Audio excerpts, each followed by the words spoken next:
We'll start with the numericals of work energy method, right? Okay, this is the first numerical. Let us first read out this numerical. Find the power of a locomotive drawing a train whose weight including that of engine is 420 kilonewton. Okay, up an incline 1 in 120. Okay, at a steady speed of 56 km per hour. Okay, that frictional resistance being 5 Newton per kilonewton. Okay, that means we have to find out the power of a locomotive who is locomotive means engine, who is drawing a train, who is pulling the train, and train of engine as well as including that train itself is 420 kilonewton, and the inclination is also given, it is 1 in 120. That means it is traveling 120 vertical 120 distance, and then its height is increased by 1 meter. Very small slope, but it is there, and it is at a steady speed of 56 km per hour. Okay, the frictional resistance being 5 Newton per kilonewton. Per kilonewton frictional resistance is 5 Newton only. Okay, this is one part. Then second part is, while the train is ascending the incline, when the train is moving up, okay, the steam supply is shut off. Steam supply is shut off, cancelled. Okay, find how far it will move before coming to rest, assuming that the resistance to motion remains the same. He is saying that, let us say if we cut the power, right, then how far that particular train will go upside. Okay, and you have to find, and in that, during that particular duration, resistance to motion will remain same. That is, this frictional resistance, which is given as 5 Newton per kilometer, and because of its own weight, that will remain same. Okay, so there are two portions of this numerical. Let us solve it. First of all, we'll put the we'll first write down the numerical on the sheet. So here comes the writing part. Okay, now this is the power of a locomotive. This is what he's asked. This is the train, it is going up. This is the vertical inclination. That means it is going 120 meter like this, let us say. Then it will step up by 1 meter. So actually in this case, it is 120 is this distance, and against 120 1 meter rise is there. Okay, okay, this is the total weight. Frictional resistance theta is equal to 1 over 120. In this case we can always assume that, because theta being very small, so we can take this as 120, or we can take this horizontal also as 120. It will not make any difference. You also knowing that whenever the value of theta is very less, then sin theta or tan theta will represent the same value. That is why it is taken.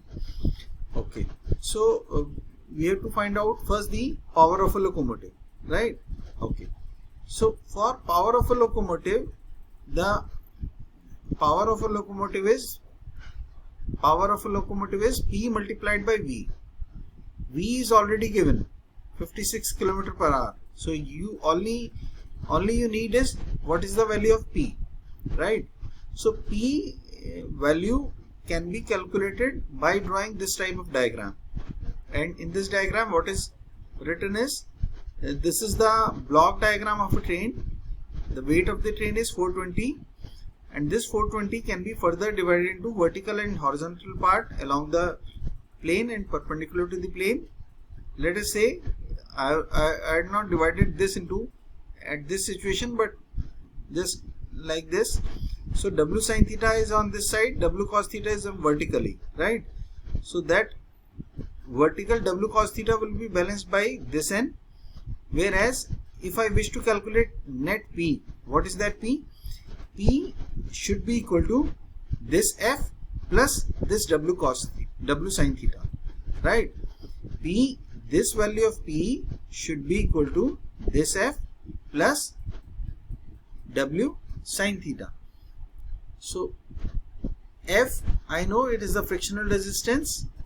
So for 1 kilonewton it is 5 Newton, and for 420 kilonewton it is 2100 Newton, and we can convert this into, it should be 2.1 kilonewton.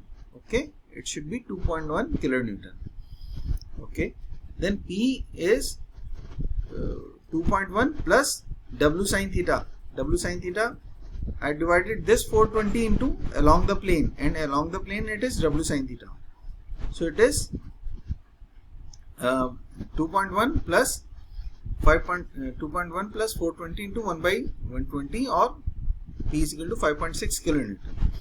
Once the value of P is known to me, the power locomotive I can always calculate is equal to P into V is equal to 5.6 into velocity V.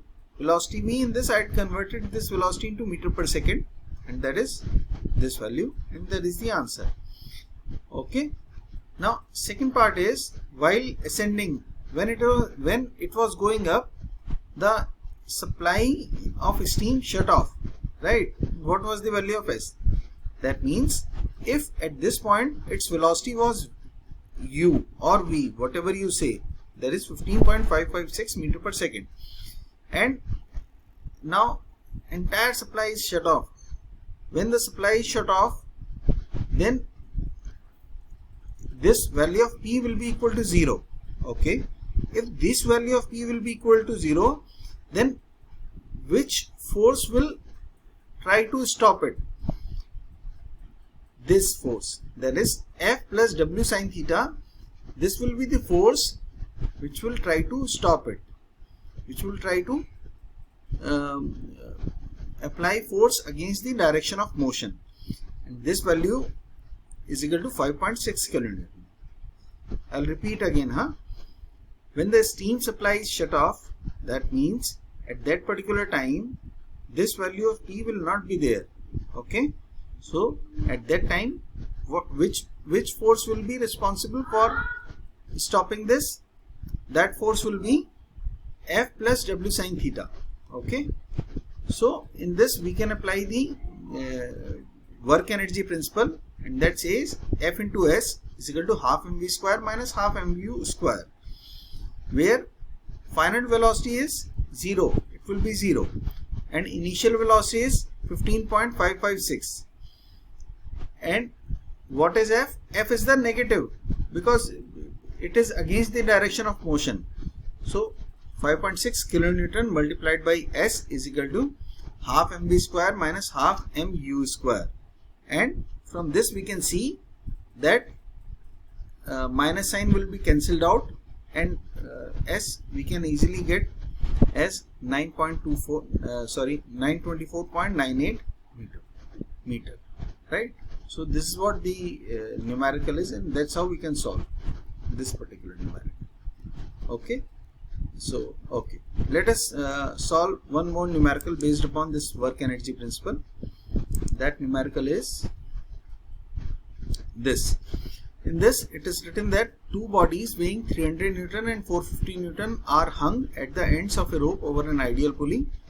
How much distance will the block move in increasing the velocity of a system from 2 meter per second to 4 meter per second, and how much tension T in the string? Use work energy method. Okay, let us see. Okay, see, this is the diagram. The diagram was not given in the question, but in my tute sheet, but it will be given, right? Okay, so this is the type of diagram. This is the pulley, and that's how the motion will take place. So this 450 Newton block will go down, and accordingly this 300 Newton will go up, right? And he is asking how much distance the block will move in increasing the velocity of system from 2 meter per second to 4 meter per second. Okay, so if it is so, then we can apply the principle of conservation of work energy method, and that says F into S is equal to half mv square minus half mu square. Okay, So if we consider this entire system as 1, right, then 450 into S minus 300 into S, because it is going up and it is going down, it is going down and it is going up. So 450 into S minus 300 into S, and that should be equal to half mv square. So it is going down, so 450 into S, it is going up, so 300 into S, so it has to be minus, right? And this difference should be equal to change in kinetic energy of both these blocks. So for one block I can write down, for another block I can write down, and from this we can get the value of S, which is unknown. That's what he is asking, how much distance the block will move in increasing the velocity of the system from this to this. And second part is, how much is the tension T in the string. For that we can draw only one particular diagram, and in that diagram, one free body diagram, this is tension T, this is 450, and this block will go down. Once this block will go down, then for this we can draw the free body diagram and we can write down the work energy principle, and that says F into S is equal to half mv square minus half mu square, and from that we got that T as 360 Newton, right?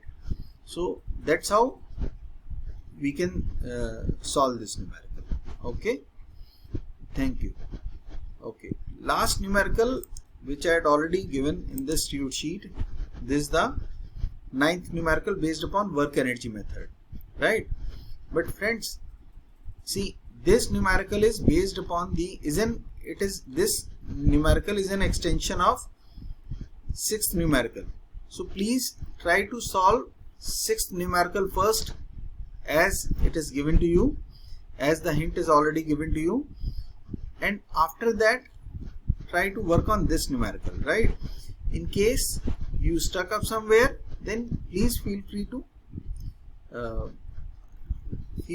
contact me by any medium as you feel like, right? Okay, so in next video we'll discuss the two questions related to impulse momentum and principle of conservation of momentum, and that will be the last video of this subject. Thank you.